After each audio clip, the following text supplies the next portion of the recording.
एक कराची के मेमन बिजनेसमैन, बहुत बड़े बिल्डर, टेक्सटाइल, ये वो सारा। तो वो स्कूल में मेरे से 1-2 साल सीनियर थे। तो वो आए, मैंने उनको देखा कि वो तो बिल्कुल ही, तो उनका यंग सा बेटा भी साथ था। तो मैंने बोला ये क्या कर रहा है, बिजनेस में आ गया? बोला नहीं, ये बिजनेस में नहीं आ रहा। मैंने बोला तो ये इतना बड़ा बिजनेस तुम्हारे अब्बा का, टेक्सटाइल की फैक्ट्री, कंस्ट्रक्शन, धंधा पानी सब तैयार है, क्या? बोला मैं क्यों जाऊँ ख्वार होने। मैंने एक 2 कमरे का दफ्तर लिया है, एक मैं हूँ और 2 मेरा स्टाफ है, और मैं तकरीबन साल का 2.5 से 3 मिलियन डॉलर ट्रेड कर रहा हूँ अमेज़ॉन पे। तो मुझे क्या जरूरत है लगाने की? मैं इनसे चमचा खरीद रहा हूँ चाइना से और फिर इनको बेच रहा हूँ, बीच में अपना परसेंट रख रहा हूँ। तो मैंने कहा, और ट्रांजैक्शन पाकिस्तान में तो है नहीं। कहता मैंने क्या करना है, मेरी कंपनी बाहर है, मैं पाकिस्तान में पैसा ही नहीं लेके आ रहा। मैं चाइना की फैक्ट्रियों से खरीद के और अमेरिका, यूरोप, कहीं भी direct to the consumer deliver कर रहा हूँ। तो मेरी एक छोटी सी वेबसाइट है, मैं उसमें, मुझे क्या ज़रूरत पड़ी कि जाके मैं कस्टम वाले के आगे खड़ा हूँ, फिर इसके आगे खड़ा हूँ, फिर FBR के आगे खड़ा हूँ, मुझे क्या ज़रूरत है? दुनिया बहुत तेज़ी से बदल रही है, ये लॉजिस्टिक, अब ये ई-कॉमर्स ट्रेड होनी तो है ना। आपने अमेज़ॉन तो खोल दिया पाकिस्तान, तो यहाँ वो लॉजिस्टिक्स चेन क्या है कि वो किस तरह, क्यों हमारे पाकिस्तान से भी बड़ी चीज़ें बाहर जा सकती हैं। तो वो एक बहुत बड़ा चैनल है जो हमने अभी तक एड्रेस, वो हम उसको हमने खोला सर। वो इसीलिए तो देखे ना, मैं तो ऐसा ऐसा चीज़ों को खोल रहा हूँ। फिर आप आ जाएँ शिपिंग, जो हमने शिपिंग पॉलिसी की थी उसमें हमने 2030 तक हमने कहा ना ड्यूटी लगाएंगे जहाज़ पे, ना कस्टम ड्यूटी होगी, ना सेल्स टैक्स होगा, ना इनकम टैक्स होगा, और पाकिस्तानी फ्लैग कैरियर को फर्स्ट बर्थिंग राइट होगा। माने अगर आप किसी भी मुल्क का जहाज़ आ रहा हो कार्गो लेके, और आपका भी जहाज़ आ रहा हो, तो पहले जहाज़ आपका लग जाएगा। वो सारा हमने किया, लेकिन कुछ थोड़ी सी पिछले फाइनेंस बिल में थोड़ी सी गड़बड़ हुई है, वो मैं कोशिश कर रहा हूँ ठीक करा लूँ। तो मैंने इंसेंटिवाइज कर दिया है बिज़नेस के 10 साल तक आपको कोई इनकम टैक्स नहीं, कोई सेल्स टैक्स नहीं, जहाज़ पे कोई ड्यूटी नहीं। बिकॉज मैं ये चाह रहा हूँ कि PNSC को के अलावा प्राइवेट सेक्टर भी जहाज़ लेके आए। अब मैं वो कोल से देख रहा हूँ, आप 2 million, 2.5 million, 3 million ton coal पे पहुँच गए इम्पोर्ट की। आप क्लिंकर और सीमेंट एक्सपोर्ट कर रहे हैं, तो वो आप FOB खरीदना शुरू करें। देखिए, एक तरफ मैंने आपसे कहा कि 6 अरब डॉलर जो है वो सिर्फ फिलीपीन के सी फेरर्स उनको रेमिटेंस में भेज रहे हैं कमा के, तो हम आगे 6 अरब डॉलर खर्च कर रहे हैं फ्रेट में अपने। हाँ, जो फ्रेट हम पे करते हैं क्योंकि हम CNF खरीदते हैं। तो अगर आपके सबके कैबिनेट में कोई ना कोई जानने वाला होगा, मतलब माशाल्लाह आप लोग सब असर रसूख वाले लोग हैं, आप ये ज़रा आपने पूछिएगा किसी भी जानने वाले से कि अली ज़ैदी कैबिनेट के अंदर कितनी लड़ाई करता है कि PNSC को काम सारा फ्रेट उठाओ। कम से कम हुकूमत का फ्रेट तो PNSC उठाए, और हम आपसे रुपए में लेंगे चार्ज, और आपको सस्ते में भी ला के देंगे। PSO से हमारी ये लड़ाई चल रही है कि तेल आप हम ला के देते हैं आपको। अभी आपने वीट इम्पोर्ट कर रहे हैं, आप चीनी इम्पोर्ट कर रहे हैं, जो भी, हमने कहा जी हम आपको ला के देते हैं, आप हमसे लॉन्ग टर्म कॉन्ट्रैक्ट करें, हम आपको ला के देंगे और हम आपसे रुपए में चार्ज करेंगे। लेकिन वो चैलेंजेस, जैसे मेरे भाई ने कहा यहाँ पे, जो देयर आर रीजंस, उसके अंदर लकूने डाले जाते हैं क्योंकि वो लोगों के इंटरेस्ट बीच में आ जाते हैं।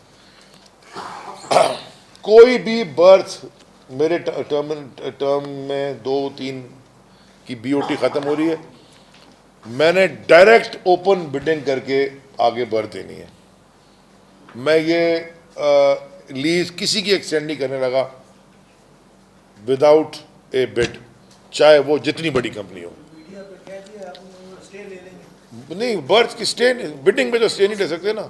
मैं आपसे क्या कह रहा हूँ, मैं आपसे मीडिया में एक और बात कह रहा हूँ, अगर मुझे वजारत से हटा दिया जाए, मैं ये बर्थ में नहीं दूंगा बगैर बिडिंग के, क्योंकि ये पाकिस्तान का बहुत बड़ा नुकसान है। मुझे इसमें ये वजारत, अगर इमरान खान साहब की, हमने जो इतने साल, मैंने तो कभी, कोई मेरी पॉलिटिक्स नहीं है जी, ना कोई फैमिली पॉलिटिक्स में है, ना कोई मुझे ज़मीनें बचानी है, ना कोई बाप दादा की सीट है, ना कोई इंडस्ट्री, कुछ भी नहीं है। सादे सूदे लोग हैं। एक ड्रीम इमरान खान साहब ने दिखाई है, हम उस ड्रीम के पीछे पड़ेंगे। पाकिस्तान ऐसा हो सकता है जैसे बाहर है, और उससे अच्छा भी हो सकता है। उसके अंदर ना ये वाले कॉम्प्रोमाइज़ कम अज़ कम मैं नहीं करूँगा। और वो मुझे बड़ा फ़ख्र है इस बात पे, मुझे कहना पड़ता है कि वो मुझे, उन्होंने आज तक हाँ, क्योंकि लोगों का प्रेशर ग्रुप से सवाल ज़रूर पूछें, लेकिन अगर आपके पास डेटा हो, जस्टिफाई करें, वो हमेशा आपके साथ स्टैंड करते हैं। तो मैं जो भी बर्थ होगी, चाहे जितनी बड़ी कंपनी हो, जितनी छोटी हो, हमने करना है बिडिंग, और बिडिंग के बाद में वो कंपनी फिर जीत जाए। बट द मनी हैज़, वो जो पैसे आने, वो गवर्नमेंट ऑफ पाकिस्तान के पैसे हैं, गवर्नमेंट ऑफ पाकिस्तान, या वो पोर्ट कासिम को या केपीटी को, ये गवर्नमेंट के अदारे हैं, उनको आने पैसे, जेबों में लोगों की इंडिविजुअल नहीं जा सकते। कंटेनर का जी बड़ा इशू है, आपको पता है, ग्लोबल डैमेज। मैंने ये पीएनएससी ने 2 काम अब हमने शुरू किए। एक होती है एनवीओसीसी, आपको पता है, नॉन वेसल कंटेनर ऑपरेशन, जो कैरियर्स होते हैं। अब हमने पीएनएससी के साथ पूरी एक स्टडी करवा के, एक अखबार में आपने इश्तार भी देखा होगा, हम एक प्रोफेशनल हायर कर रहे हैं। हम पीएनएससी को मैं अब कंटेनर बिजनेस में ऐसा ऐसा घुसा रहा हूँ, क्योंकि हम ब्लैकमेल अब नहीं हो सकते। और हमारे जिस एक्सपोर्टर ने पाकिस्तान के, ख़ास तौर पर टेक्सटाइल ने, जो सीएनएफ में माल बेचा हुआ है, उसका तो नुकसान हो जाएगा। अगर किसी ने एफओबी बेचा है तो फिर इंपोर्टर जाने, अगर किसी ने सीएनएफ बेचा है तो उसको टीका लग जाएगा बहुत बड़ा, because of the global condition. ये अब है एक इन्वायरमेंट। इसकी एक वजह पहले शुरू में ये भी थी कि हमारी इंपोर्ट कम हो गई थी और एक्सपोर्ट बढ़ गई थी। तो जो हमारे पास ये हुआ कि क्योंकि हमारे अपने कंटेनर नहीं थे, तो जो कंटेनर वाले थे, पहले कंटेनर चाइना जा रहा होता था, वो रिवर्स बिडिंग होती थी कि यार $100 में तुम्हारा सामान ले जाऊंगा, वो ने कहा यार मैं 75 में ले जाऊंगा, किसी के 10 ने कहा यार मैं 50 में, तो खाली जा रहा था ना। तो अभी उल्टा हो गया, बिकॉज अब कंटेनर कम हो गए, अब उनका कमाने का टाइम है। सो ये डायनामिक्स बिजनेस की हैं। जो आपने बात की है कंटेनर चार्जेस की, इसके ऊपर मैं ऑलरेडी एक्शन ले चुका हूँ, और बड़ी जल्दी इंशाल्लाह before the end of this year, 2 ही महीने रह गए, ये आपको ये जो डिपॉजिट्स और ये सारा तमाशा है ना, इसका बहुत अच्छा हम आपको एक बहुत अच्छी खबर देंगे इंशाल्लाह।